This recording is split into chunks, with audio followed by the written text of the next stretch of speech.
সরকার। তোমাদের গল্প শোনাবো। আমার এই গল্পটি নাম হয়েছে শুকতারা থেকে। আমার শুকতারা পড়তে খুবই ভালো লাগে। আমি শুকতারা প্রত্যেক মাসে মানে মাসিক পত্রিকা থেকে পড়ি। তো এই গল্পটার নাম আজব বিচার। এক সাধু ছিল, তার এক সহকারী ছিল। সেই সহকারীর মাথায় খুব বুদ্ধি ছিল, সে খুব চালাক চতুর ছিল। কিন্তু সেই সাধু খুব ভোলা ভালা, খুব নরম মনের ছিল। একদিন সাধু বলল, আমাদের এই শহরে থেকে তো কোনো উপার্জন হচ্ছে না, আমাদের পাশের রাজ্যে যেতে হবে।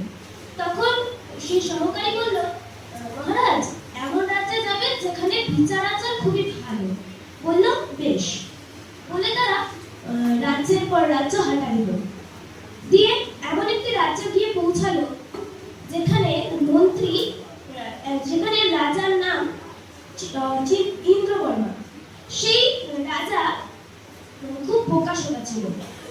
তার মন্ত্রীকে তিনি উপদেশ দিয়েছিলেন একটি মন্দির তৈরি করার জন্য।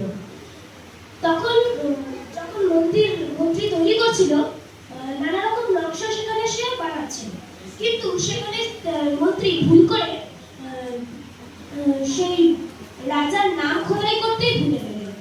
তাতে রাজা প্রচন্ড ক্রুদ্ধ হয়ে মন্ত্রীকে বকাঝকা করতে লাগলো এবং বলল, তোমাকে শুলে চড়াবো। তখন মন্ত্রী বলল, মহারাজ, দেখুন, আমার এখানে কোনো দোষ নেই।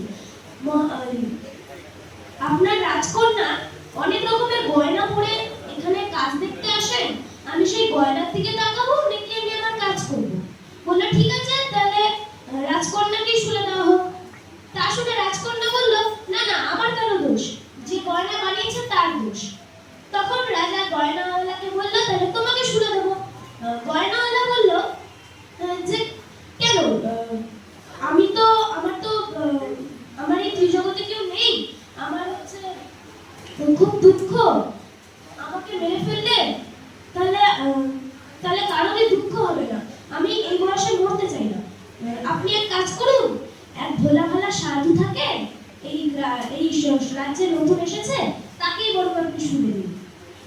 তাই শুনে ওই সাধুকে গিয়ে রাজা বলল, তোমাকে শুলে দেব। তখন সাধুর চেলা গিয়েছিল তাদের নিজেদের রাজ্যে কিছু ধন সম্পদ উপার্জন করতে।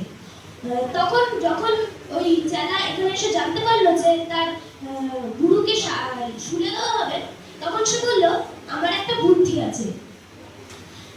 আপনি বরং যেদিন শুলে দেওয়ার দিন হবে, আপনি তাড়াতাড়ি তাড়াহুড়ো করতে থাকবেন, বলবেন যে তাড়াতাড়ি শুলে দিতে। যখন শুলে দেওয়ার দিন হলো, তখন ওই সাধু বারবার বলতে লাগলো, আমাকে তাড়াতাড়ি শুলে দেওয়া হোক, আমাকে তাড়াতাড়ি শুলে দেওয়া হোক। তা শুনে রাজা খুব অবাক হয়ে বললেন, কেন, মরার জন্য কোনো মানুষের তো এত উৎসাহ দেখা যায় না। তখন চেলা গিয়ে বলল, আপনি সাধুকে ছেড়ে আমাকে শুলে দিন। তাই শুনে রাজা আরো অবাক হয়ে গেল, বলল, লোকে কি সেধে মরতে চায়? তখন সেই সাধু বলল যে এই মরার দিনটা খুবই ভালো দিন, এই দিন যারা মরে তারা ভগবান রূপে জন্মগ্রহণ করে। তাই শুনে রাজা প্রচুর খুশি হয়ে নিজেই সেই শুনে ঝাঁপ দিয়ে মারা গেল।